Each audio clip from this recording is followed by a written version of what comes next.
Tá certo então, obrigado, Abdias, pelas informações. Olha, vamos falar sobre um assunto que tem uma relevância muito grande, tanto para homens quanto para mulheres, e diz respeito à sua saúde. Vamos falar sobre erro médico, que é a terceira maior causa de morte nos Estados Unidos, gente.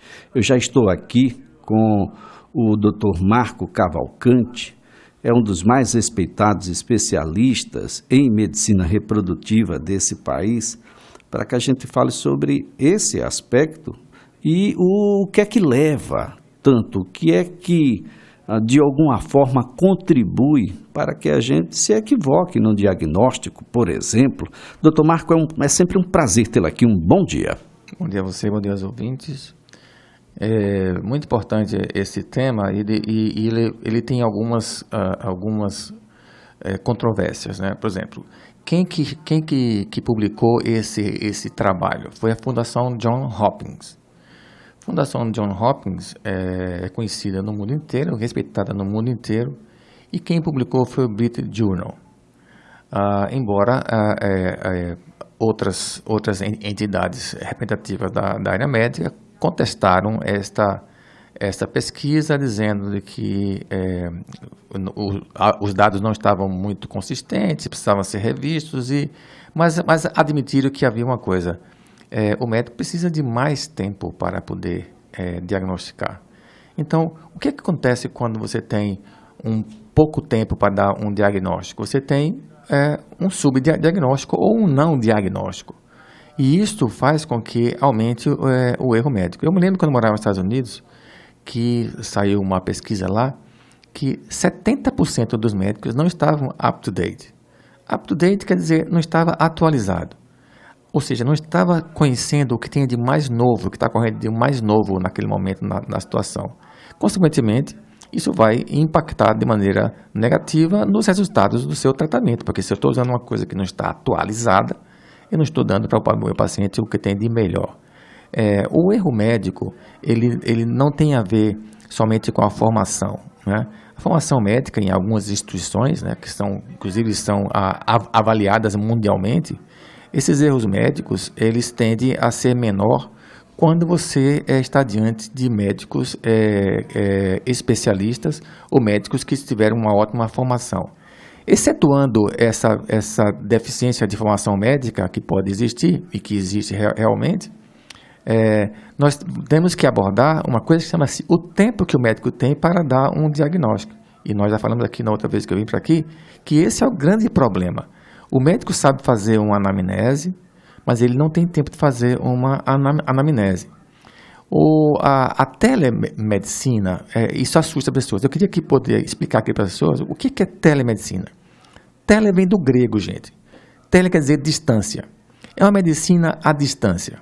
Aí, será que você vai ser analisada por um robô? Você vai ser medicada por um robô? No momento, não. O que o robô faz, que a inteligência artificial faz, é otimizar aquela deficiência que o médico tem, né, de poder, por exemplo, você vai dar um laudo, por exemplo, numa tomografia, que demora 4 horas para o médico ver todas as imagens, e o algoritmo dá esse diagnóstico em 30 minutos. Em menos tempo, inclusive, mas até processar, receber, processar e laudar, 30 minutos. O que é que isso faz? Isso faz tempo, né? Tempo é importantíssimo para as pessoas. Eu vou dar exemplo aqui de duas Marias que a semana retrasada eu tive conhecimento. Uma mulher estava na sua cidade, distante da capital, e ela começou a sentir uma dor no seu abdômen. Começou a sentir náuseas, vômitos, e achava que era um problema simples nela. E começou a tomar remédios caseiros e tal. Foi num médico, num posto de saúde, isso é verídico, tá? E ficou lá, avaliou, disse, não, toma aqui um analgésico e vá para a sua casa. Essa mulher estava desenvolvendo uma gravidez tubária rota, ela não sabia que estava grávida. E, Elias, gravidez tubária rota é morte altíssima. Altíssima, porque é uma hemorragia interna violenta e não há tempo de você agir que não seja próximo a você. Ela morando numa cidade do interior. De repente, essa dor agudizou e ela começou a peregrinar. Ela foi para 3 cidades. Passou em uma, não atenderam, passou em outra, não atenderam, foi para a capital, chegou lá, atenderam, mas ela morreu. Essa mulher não deveria morrer se ela tivesse um diagnóstico feito. Talvez dizer assim, o médico que atendeu lá era um clínico, mas se ele tem a telemedicina, se ele tem a capacidade de ter acesso a alguém e dizer, estou com um caso aqui assim, o que é que você acha? Ele disse, olha, perguntou se assim, rápido, essa mulher está com abdômen agudo, se ela está baixando a pressão, se ela está suando, essa mulher está chocando, então ela precisa urgentemente de uma ação médica. E ela não teve isso, ela ficou peregrinando, veja só. O outro caso é uma outra paciente que é uma senhora de 45 anos de idade e ela tossia e ninguém sabia o que era, né? Tosse crônica tem que ficar muito atento. Pode ser várias coisas. Foi várias vezes em postos de saúde e medicaram, não pediram um raio-x para ela, medicaram clinicamente. Essa mulher tinha metástases de um câncer do pulmão para a sua coluna. Então, a telemedicina tem a finalidade de fazer com que esse médico que sabe diagnosticar, porque ele sabe diagnosticar, esse médico que sabe tratar, mas ele não tem na sua mão o diagnóstico, as ferramentas para realizar o diagnóstico ideal. Isso então faz com que as pessoas entrem no estado de... se na América 70% dos médicos não estão atualizados, se na América uma pesquisa da Fundação John Hopkins, quem quiser contestar, conteste John Hopkins, né? John Hopkins é uma instituição conhecidíssima. A tetralogia de Fallot, que é uma cirurgia cardíaca no recém-nascido que nasce com uma malformação, a primeira cirurgia tem um filme, acho que é O Dedo de Deus, se não me engano, falando sobre isso. Fundação John Hopkins. Quase Deus. Quase Deus, exatamente. Então, assim, foi ela que publicou isso. Nós temos que ficar atento às tecnologias novas que estão aqui para ajudar o médico a dar o seu diagnóstico, o melhor diagnóstico. O médico não está com tempo de atender. Os convênios são clientes demais para ele poder ter uma receita boa, ele tem que ter um número grande de pacientes, consequentemente ele vai ter uma chance enorme de errar. Bom, aqui a cidade de Maceió, estado de Alagoas, e aqueles que estão nos ouvindo em estados vizinhos terão a oportunidade de conhecer um pouco mais sobre telemedicina.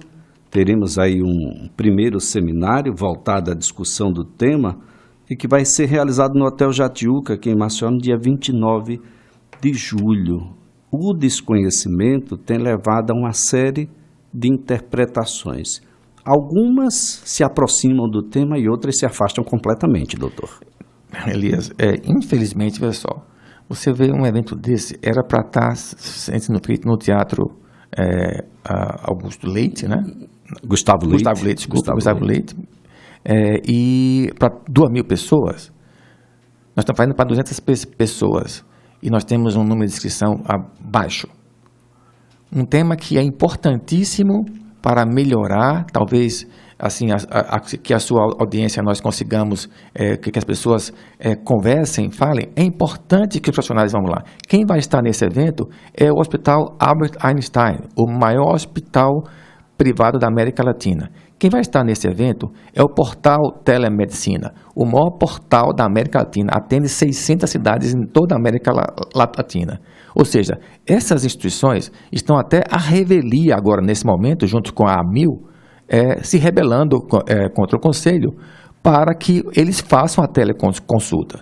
Como é que você gostaria, você está aqui me ouvindo agora, você está no interior que não tem um especialista, você não gostaria não que o seu médico tivesse acesso, no momento que fosse lhe atender, a ter um especialista para poder lhe orientar, ou então fazer um laudo perfeito e o médico referendar, porque o médico não vai ficar ausente, ele vai ter que olhar o laudo, concordar ou não. Se ele não concorda, ele vai tomar outra atitude. Mas a agilidade é muito importante. Nós temos que pensar de que a prevenção, que a previsibilidade é o fator determinante para o sucesso de qualquer terapêutica, porque se eu passar por cima, eu tenho isso na minha pele. Vou dar aqui um exemplo para vocês. A minha filha entrou no hospital e fez todos os exames, tomografia, ressonância e tudo mais. Fez tudo.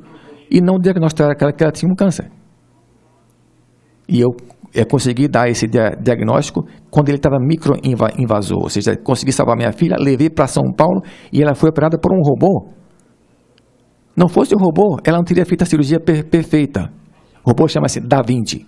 que ele opera em 3D. Um único médico, num joystick, num cockpit, fora do campo cirúrgico, 4 máquinas lá operando minha filha. Por que eu fiz essa opção? Porque eu sabia que era o melhor para ela. Será que você está me ouvindo aqui agora, você não quer a melhor opção, não?